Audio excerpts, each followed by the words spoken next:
Bonjour à toutes et à tous, on va commencer cette revue de presse avec le carton du PSG à domicile contre Montpellier. Les Parisiens ont écrasé le MHSC 5-2. L'homme qui a le plus brillé hier soir, c'est Neymar. Il est en couverture de l'équipe ce matin. Neymar plane encore, titre le quotidien, pour parler de la continuité de ses performances étincelantes du début de saison. Il a inscrit un doublé hier. A noter que Renato Sanchez a marqué son premier but avec Paris. Pendant que le PSG s'amuse et que Neymar se régale, Kylian Mbappé a fait son grand retour dans le 11 de Christophe Galtier. Malgré son but, il est encore en rodage pour le Parisien qui le qualifie de boudeur. Enfin, en ce moment sur Twitter, c'est plutôt Neymar qui paraît grognon. En conférence de presse, Galtier a avoué que Mbappé est le premier tireur de penalty et Neymar le second. Dans cette rencontre, le Français a buté sur Homelin dans cet exercice. Le Brésilien, lui, a battu le portier montpelliérain. Sur Twitter, après le match, Laurie Verde a liké plusieurs tweets qui critiquent ce choix du coach du PSG. Neymar fait passer un message à Christophe Galtier. Puis du côté de Marseille, on attend avec impatience de voir les débuts d'Alexis Sanchez. La grosse recrue olympienne est dans le groupe de Tudor pour affronter Brest ce soir. L'entrée de l'artiste, s'exclame la Provence. Et en Italie aussi, on attendait avec impatience le retour des artistes de la Serie A. Les voici à nouveau, écrit la Gazzetta dello Sport. Pour le journal au papier rose, on va de nouveau avoir le droit à un gros duel entre l'Inter et l'AC Milan pour le Scudetto. Les deux équipes sont bien mises en avant ce matin sur la une. Lukaku n'a pas attendu longtemps avant de faire de nouveau trembler les filets, 2 minutes. Et la recrue Dumfries, que l'on peut voir en une, a délivré les interistes à la 95e pour obtenir la première victoire de la saison, 2-1 contre Lecce. Du côté de l'AC Milan, c'était une balade 4-2 face à l'Udinese, doublé de Rebic qui fait la première page du Corriere dello Sport ce matin avec Lukaku. Milan est plus fort, écrit le quotidien. Bon, je pense que Tuttosport n'est pas du même avis. Le journal Pro Juve ouvre son édition du jour sur le mercato de la vieille dame. On devrait bientôt voir un trio Depay, Vlahovic, Di Maria, Turin, comme on peut le voir sur la une du papier. Les Bianconeri ont augmenté leur offre pour le néerlandais du Barça. Ils sont prêts à lui offrir un contrat de 2 ans. Les négociations s'intensifient aussi pour Paredes.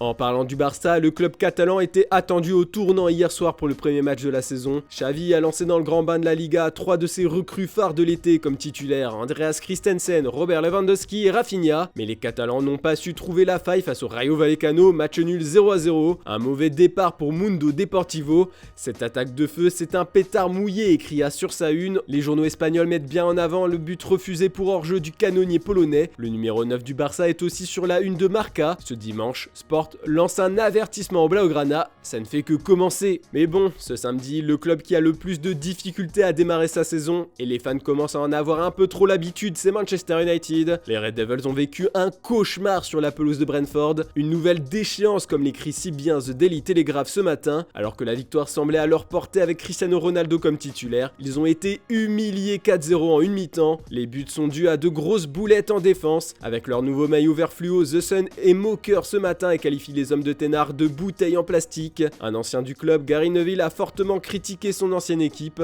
Ses propos très acerbes ont été repris par le Sunday Star. Pour lui, ils ont le niveau d'une équipe de moins de 9 ans. Tout doit changer, surtout au niveau de la direction. Et pour le Sunday Express, Eric Ténard est du même avis. Le tabloïd anglais met en avant l'énorme colère du coach néerlandais ce matin. Il réclame des recrues à ses dirigeants et rapidement. Nous avons besoin de nouveaux joueurs et de joueurs de qualité. Nous allons essayer de les convaincre de nous rejoindre, a-t-il avoué. De Jong est toujours dans le viseur des Mancuniens. D'après le Daily Mail, les Red Devils ont tâté le terrain pour Alvaro Morata. L'Atlético demanderait un peu plus de 35 millions d'euros pour le laisser partir. Thomas Tuchel aussi tient tête à ses dirigeants pour avoir des recrues. Hier en conférence de presse, le coach de Chelsea a avoué qu'il attendait des renforts mais il n'a pas souhaité donner un chiffre. Comme le rapporte le Sunday Mirror, le manager allemand espère toujours voir Aubameyang et De Jong débarquer à Stamford Bridge dans les prochains jours. Et quand on lit le Sunday Express, on se rend compte que ça pousse surtout pour le transfert de Wesley Fofana. L'entraîneur de Leicester, Brendan Rodgers, a expliqué que les Foxes ont déjà refusé 2 offres des Blues pour le défenseur français. Et d'après le journal anglais, il faudra près de 110 millions d'euros pour s'offrir Fofana. Voilà, c'est tout pour ce dimanche. On se retrouve demain matin pour une nouvelle revue de presse. Et n'oubliez pas le JT Foot Mercato du week-end en fin d'après-midi. Bonne journée à toutes et à tous.